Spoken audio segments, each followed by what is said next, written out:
আপনি কি জানেন মাটিতে শুধু সার দিলেই ফলন বাড়ে না? অনেক সময় একই জমিতে কেউ বেশি ফলন পায়, আবার কেউ কম পায়। এর পেছনে একটা বড় কারণ হলো মাটির শক্তি কমে যাওয়া। আজ আমি আপনাকে এমন একটি জিনিস দেখাবো যা মাটিকে আবার জীবিত করে তুলতে পারে। হ্যাঁ, সেটি হলো হিউমিক অ্যাসিড। বন্ধুরা, আজ আমরা জানব মাটির জন্য হিউমিক অ্যাসিডের আসল উপকারিতা। প্রথমেই বুঝে নিই হিউমিক অ্যাসিড আসলে কি। এটি এক ধরনের জৈব উপাদান যা মাটির উর্বরতা বাড়াতে অসাধারণ কাজ করে। ১. মাটিকে ঝুরঝুরে করে। মাটি শক্ত হয়ে গেলে গাছ ঠিকমতো বড় হতে পারে না। হিউমিক অ্যাসিড মাটিকে নরম ও ঝুরঝুরে করে, ফলে বাতাস ঢুকে পানি সহজে প্রবেশ করে। ২. শিকড় দ্রুত বাড়ায়। গাছের শিকড় যত শক্তিশালী হবে, ফলন তত ভালো হবে। হিউমিক অ্যাসিড নতুন শিকড় বের করে, শিকড় মোটা ও লম্বা করে। ৩. পানি ধরে রাখে।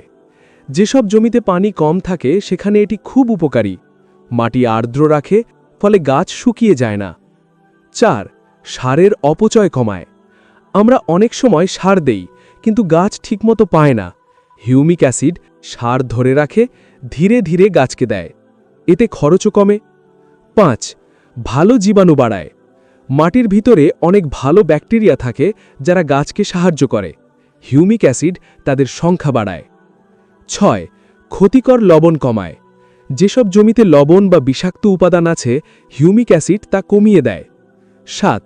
ফলন বাড়ায়। সবশেষে গাছ হয় সবুজ, সতেজ ও শক্ত। বেশি ফুল ও ফল ধরে, উৎপাদন বাড়ে। ব্যবহার টিপস: 10 থেকে 15 দিন পর পর ব্যবহার করুন। জৈব ও রাসায়নিক সারের সাথে মিশিয়ে দিতে পারেন। সব ধরনের ফসলে ব্যবহারযোগ্য। বন্ধুরা, আপনি যদি ভালো ফলন চান তাহলে মাটির যত্ন নিতেই হবে, আর সেই কাজটাই সহজ করে দেয় হিউমিক অ্যাসিড। ভিডিওটি ভালো লাগলে লাইক দিন, শেয়ার করুন, আর নতুন নতুন কৃষি টিপস পেতে আমাদের চ্যানেল সাবস্ক্রাইব করুন। আপনার যে কোনো প্রশ্ন কমেন্টে লিখুন।